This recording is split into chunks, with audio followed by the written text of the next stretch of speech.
Hello guys, Rajdeep ডেকা আন এটা ভিডিঅ'লৈ আপোনালোকলৈ স্বাগতম জনাইছোঁ। আশা কৰোঁ আপোনালোকসকলে ভালে আছে আৰু ৰাজদীপ চেনেলটো যোনে নতুন দেখিলে প্লিজ ৰাজদীপ চেনেলটো লাইক এণ্ড ছাবস্ক্ৰাইব কৰি দিব, লগতে বেল আইকনটো দবাই দিব। আজি মই বনাবলৈ গৈ আছোঁ পৰ্ক আৰু বেম্বো চুপৰ ৰেচিপি। আপোনালোকে চাই থাকক মোৰ এই ভিডিঅ'টো। মই কেনেকৈ বনাম গাহৰি আৰু বাঁহৰ গাজ টেঙা দি মাংস, আপোনালোকে চাই থাকক মোৰ এই ভিডিঅ'টো। আৰু মোৰ ভিডিঅ' যদি নতুন দেখিলে প্লিজ চেনেলটো লাইক এণ্ড ছাবস্ক্ৰাইব কৰি দিব। ঠিক আছে, থেংক ইউ। মই বৰ্তমান এতিয়া মই গাহৰি আৰু আলুখিনি ধুনীয়াকৈ বইল কৰি লৈছোঁ।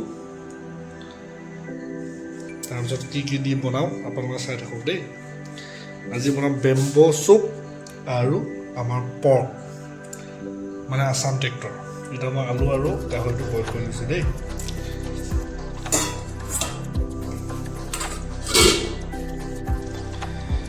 এই ধুনীয়াকৈ মই মিহিকৈ পিঁয়াজ কাটি লৈছোঁ। এইফালে মোৰ হেল্পাৰ আছে কৃষ্ণা কাশ্যপ। হাই কৰি দিয়া কৃষ্ণা কাশ্যপ। কৃষ্ণা কাশ্যপ মোৰ হেল্পাৰ। এইফালে আদা নহৰু ধুনীয়াকৈ মই খুন্দি লৈছোঁ খুন্দনাত, আদা নহৰু। কৃষ্ণা কাশ্যপ মোৰ হেল্পাৰ হয়। সি মোৰ মছলা আনি দিয়ে, অমুক আনি দিয়ে, তমুক আনি দিয়ে। সি মোৰ হেল্পাৰ হয় আমাৰ কৃষ্ণা কাশ্যপ। ধুনীয়াকৈ বইল হ'ব দিছোঁ। বইল হোৱাৰ পিছত বনাম আৰু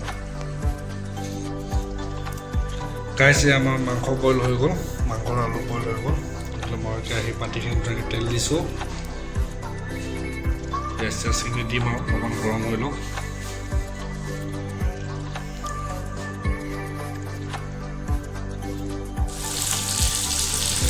এতিয়া মই এয়া পিঁয়াজ আৰু জলকীয়া দি দিছোঁ। অলপমান ভাজি লওঁ। ভাজি হোৱাৰ পিছত মই আদা নহৰু পেষ্টটো দি দিম। এতিয়া মই খুন্দি থৈ দিছোঁ আদা নহৰু পেষ্টটো খুন্দনাত। এয়া বঢ়িয়াকৈ থৈ দিছোঁ খুন্দি। অকণমান ভাজা হোৱাৰ পিছত মই এটা পেলাই দিম আৰু আদা নহৰু পেষ্টটো দিলোঁ। এতিয়া ধুনীয়াকৈ ভাজি আছোঁ। অলপমান ভাজা হোৱাৰ পিছত মাংসখিনি ঢালি দিম। তাৰপিছত যি মছলা লাগে গোটেইখিনি দি থাকিম আৰু জিৰা, ৰেড চিলি, নিমখ, হালধি, গৰম মছলা, মিট মছলা, যি লাগে চব মছলা দি থাকিম আৰু নমোৱাৰ আগে আগে আমি বেম্বো চুপটো দি কিনে আমি অকণমান ভাজি কিনে গ্ৰেভি কৰি নমাই দিম আৰু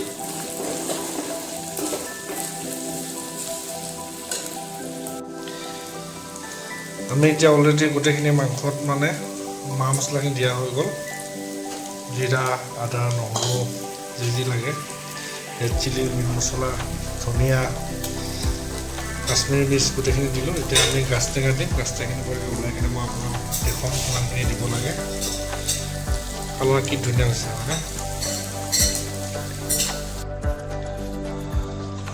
অলপমান গ্ৰেভি হ'বৰ কাৰণে সৰু সৰু বিলাহী কেইটামান কুটি দিছোঁ ইয়াতে। ঘৰৰে বিলাহী, সৰু সৰু বিলাহী, এইটো এটা সৰু সৰু বিলাহী, কণ বিলাহী গৈ ঘৰৰ বিলাহীকে এটা দি দিছোঁ অকণমান গ্ৰেভি হ'বৰ কাৰণে। তাৰপিছত আমি গাজ টেঙা দিম আৰু এই গাজ টেঙা একদম থৈ দিছে। গাজ টেঙা দিম।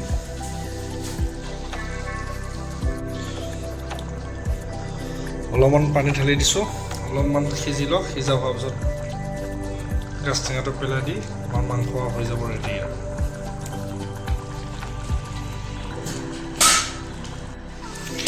এয়া আমাৰ বাঁহৰ গাজ টেঙা অলৰেডি অকণমান দিলোঁ। এতিয়া অকণমান ভিতৰত দেখাবৰ কাৰণে অলপ গাজ টেঙা এটা লৈছোঁ আৰু দেই।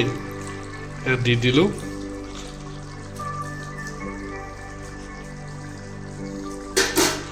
এতিয়া লৰাই দিম ধুনীয়া কৰি।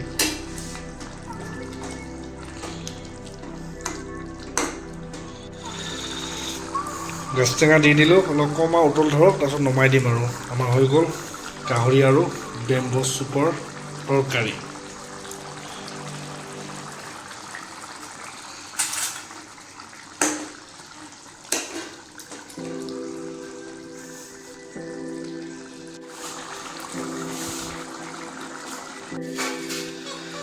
ফাইনেলি আমাৰ এই মাংস হৈ গ'ল। কি ধুনীয়া হৈছে দেখিছে আপোনালোকে। এতিয়া অলপ পিছত খাম। খাই কিনে কেনেকুৱা লাগে আপোনালোকক মই জনাম। আপোনালোকে চাই থাকক মোৰ এই ভিডিঅ'টো। আমাৰ পৰ্ক আৰু বেম্বো চুপৰ তৰকাৰী হৈ গ'ল, মানে মাংস হৈ গ'ল আৰু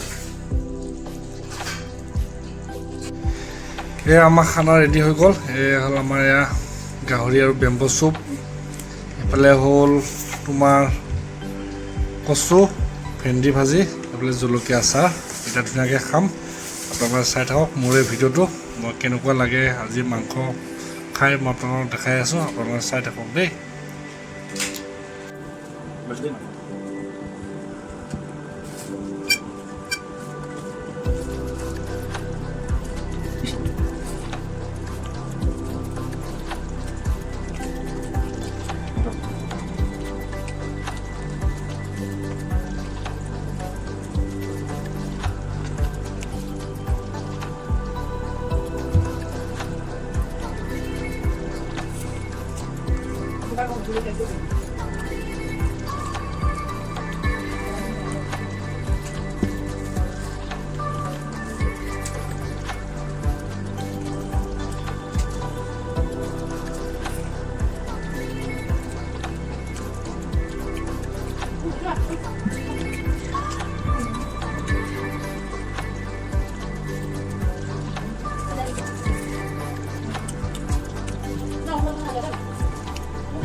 গাইজ মাংসপাত খাই ল'লোঁ ধুনীয়াকৈ অকণমান জ্বলা হ'ল খাই বহুত ধুনীয়া লাগিল বেম্বু চুপৰ আপোনালোকে ট্ৰাই কৰিব মোৰ ৰেচিপিটো কেনেকুৱা লাগিল জনাব দেই ঠিক আছে thank you bye bye good night শুভৰাত্ৰি